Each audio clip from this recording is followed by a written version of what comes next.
कभी कभार मैं ये सोचता हूँ कि ये जो पॉलिटिशियंस होते हैं इनकी जो मार्केटिंग स्ट्रेटेजी होती है, जो इनके मार्केटिंग में लगे हुए फोटोज होते हैं, पोस्टर्स होते हैं, मेट्रो स्टेशन पे, दीवारों पे या कहीं भी, ये क्यों होते हैं, किस लिए होते हैं। जैसे अगर बात करूँ जो मौजूदा सरकार है दिल्ली या केंद्र में, वो तो भाई साहब कतई एक्सपर्ट है इस काम में। मोदी जी की तो मार्केटिंग स्ट्रेटेजी का कोई तोड़ ही नहीं है। प्राइम मिनिस्टर कैसे हैं कैसे नहीं वो बात अलग हो गई है, लेकिन मार्केटर बहुत तगड़े हैं। लेकिन मैं ये सोचता हूँ कि ये क्यों है, किसी भी पॉलिटिशियन की बात हो, चाहे वो कोई भी सरकार की बात हो, ये मार्केटिंग क्यों करती है सारी सरकारें। मैंने एक पोस्टर देखा था, रेखा गुप्ता थी उसमें और ऑफ कोर्स मोदी जी तो होंगे। तो वो जो पोस्टर था वो था स्वच्छता को लेकर के, साफ सफाई को लेके। उसमें लिखा था कि दिल्ली को कूड़ा मुक्त कर देंगे, स्वच्छ कर देंगे, एकदम क्लीन कर देंगे। तो मैं ये सोच रहा था कि दिल्ली को साफ करने की बात कर रही है बीजेपी, तो ये मार्केटिंग की जरूरत क्या है। दिल्ली को साफ कर दो, सरकार तुम्हारी है, पावर है तुम्हारे पास, दिल्ली को साफ कर दो ना, तुम एकदम क्लीन कर दो, पूरा साफ कर दो। जो दिल्ली के 3 कूड़े के ढेर हैं उनका कुछ इंतजाम कर दो। और जब तुम ये सारा काम कर दोगे, सड़कें क्लीन हो जाएंगी, तो लोगों को पता लग जाएगा अपने आप, क्योंकि सरकार तुम्हारी है, तुम्हें श्रेय मिल जाएगा। और तुम्हारे पिछवाड़े में इतनी चुल्ले क्रेडिट लेने की,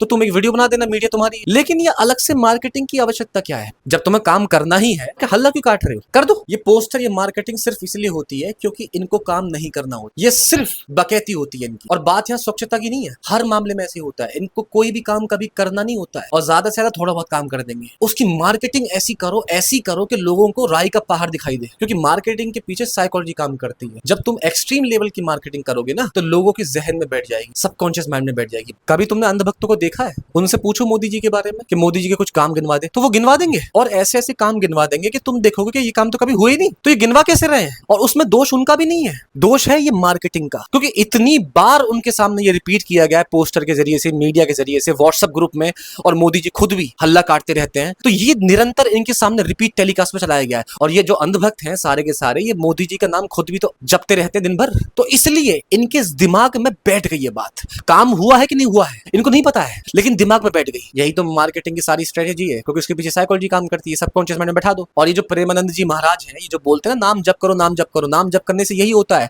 झूठ सच लगने लग जाता है, इल्यूजन भ्रम मिल जाता है, रियलिटी पता नहीं लगती है, एक इल्यूजन क्रिएट हो जाता है, जैसे बीजेपी ने किया है। इसी नाम जप करने से इतना रिपीट कर दो कि लोगों को झूठ भी सच लगने लग जाए। और यही बीजेपी का सबसे बड़ा टूल है कि वो मार्केटिंग करती है, निरंतर करती है, लगातार करती है, हर तरीके से करती है, हर जगह पे करती है, क्योंकि उनको काम नहीं करना है। नहीं तो बताओ ना, ये जो मार्केटिंग की गई दिल्ली में कि स्वच्छ कर देंगे दिल्ली को, की हुई दिल्ली साफ। ये मार्केटिंग करते कैसे, इनके पास पैसा आता कहां से है मार्केटिंग करने का। ये बिल्कुल पब्लिक का पैसा है, अपनी जेब से तो पैसे खर्च नहीं करते होंगे ये। और जितना पैसा ये मार्केटिंग में खर्च कर देते हैं उसका रत्ती भर भी काम नहीं करते हैं। जो लोग कहते हैं ना कि अंधभक्त ऐसे क्यों है, भाई होंगे, वो नाम जप कर रहे हैं,